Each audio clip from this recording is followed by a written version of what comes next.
Bonjour, c'est aujourd'hui euh, lundi 16 juillet 2018, ok?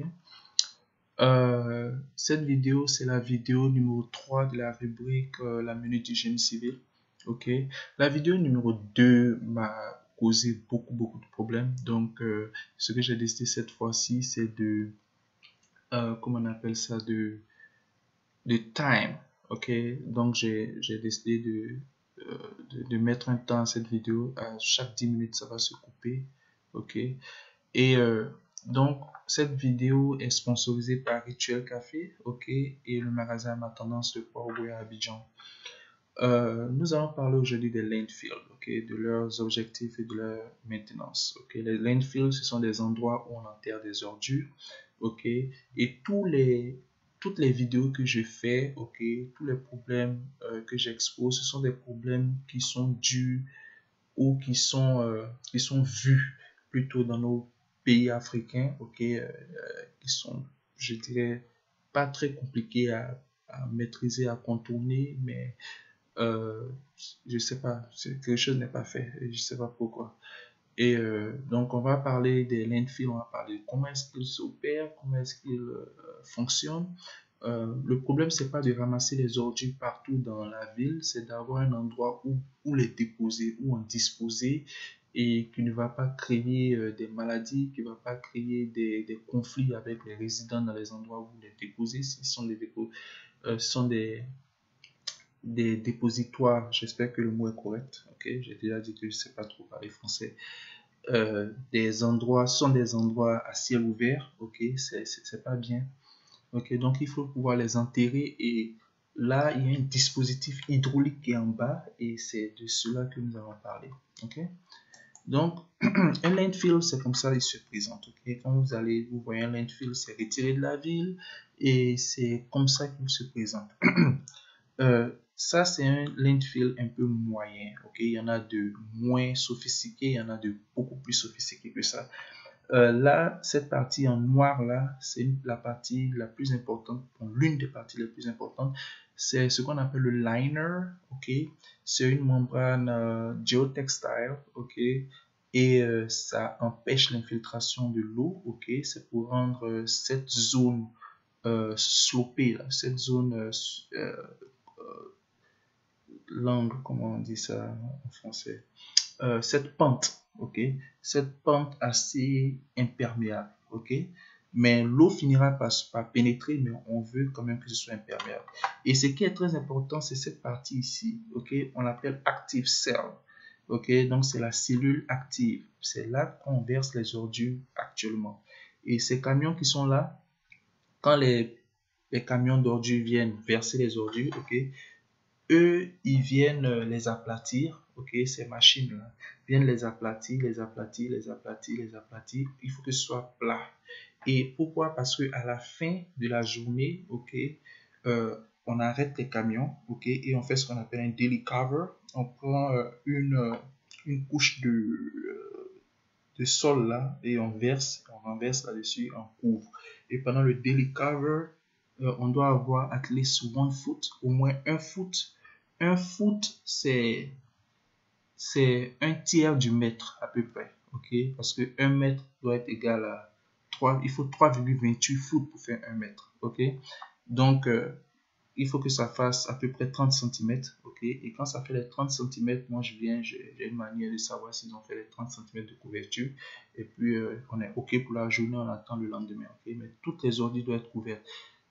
Et quand c'est couvert comme ça, après ça fait une montagne, montagne, montagne. Et après, on a ce qu'on appelle le cap zone. On arrive au toit, ok?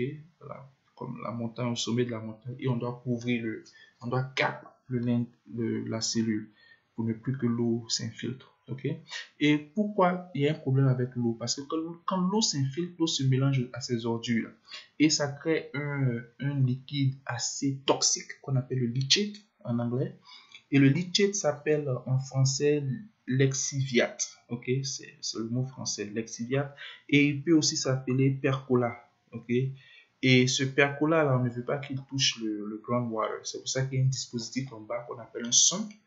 qui est une fermeture, hein, mais ça dépend. Chaque ingénieur peut faire de sa manière. Ok. D'autres, nous, à Baltimore, on avait, comment on appelle ça, un centre en béton, ok, assez imperméable. Ok. J'avais parlé de hydrophobic concrete et c'est un béton hydrophobique, ok, qui ne laissait pas passer l'eau. Okay. Mais au fil du temps, on va avoir une pénétration. Okay. Et les landfill breaks, avec le poids, tout, il y a des fissures, ça craque et l'eau va passer. Et quand l'eau arrive à ce centre-là, on a des pompes qui pompent l'eau. Okay. Et on ne veut pas qu'il y ait la pénétration avant l'action de pompe. Okay.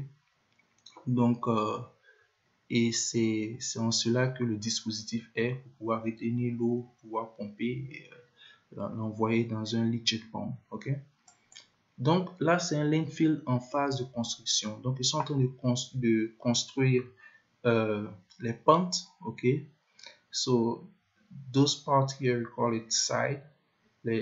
Ces parties ici on les appelle les sides.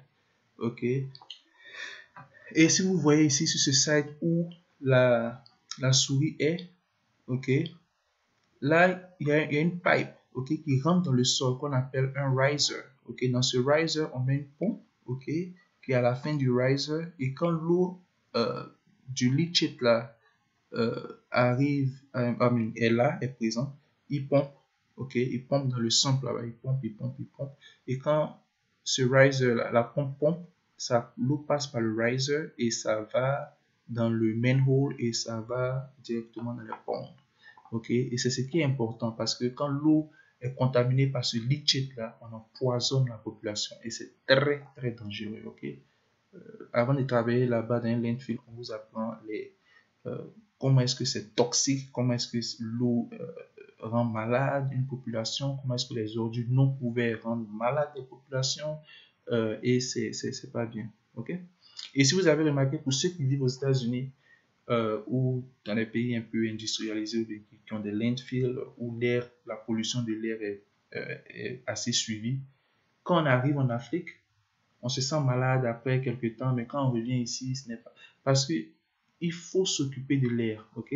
C'est très bien nos gouvernements qui font des hôpitaux, qui font tout ça, c'est bien, ils font assez d'efforts, ok? Mais le premier effort, c'est ce qui crée les maladies qui envoient les gens dans les hôpitaux. Donc c'est ça, il faut attaquer un mal à sa racine. Donc là, c'est un landfill qui est en train d'être construit, ok? Vous voyez là-bas, ici, un peu plus loin là, c'est une selle qui est déjà finie. C'est-à-dire quand on enterre, ça fait une montagne. Et quand ça vient ici, on capte la montagne, on met du sable là-dessus et on doit faire une végétation ici. Ça va devenir comme une brousse. Comme ici, par exemple, c'est une selle qui est déjà utilisée, c'est une old cell et ils ont déjà mis la végétation là. Donc ici aussi, quand ça va grandir, on va faire le daily cover, on va mettre le sable, fermer, ça va faire une montagne.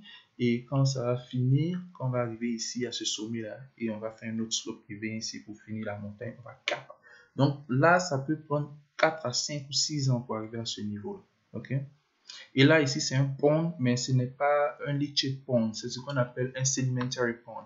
Ok? Donc, tout ce qui est écoulement, érosion et tout verse là et c'est un pond, c'est pour de l'eau en fait. Et là c'est le sump, c'est un landfill en construction. D'ici à là ça monte, hein, c'est parce que la caméra est placée d'une autre manière. Et d'ici à ici aussi ça monte. De là à ici ça monte. Et ça c'est le riser qui est là. Le riser est ici à la fin du sump. Et toutes les eaux là, quand il va pleuvoir, quand l'eau va s'infiltrer, ça va venir ici. Et quand ça sera là, lui il va pomper pour l'envoyer dans le manhole. Ok. Donc voici ce qu'on peut appeler un cross-section.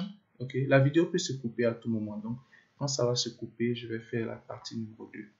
Donc là, c'est ce qu'on appelle, ça c'est un cross-section du landfill où on montre les différents détails. Donc ici, on a le active cell qui est là. Ok. Ils ont dit working face of cell. Ok. C'est à peu près la même chose. Donc là, les camions viennent et déposent. Les machines là viennent et ratissent. Elles les rendent un peu plates, donc les ordures rendent les ordures plates.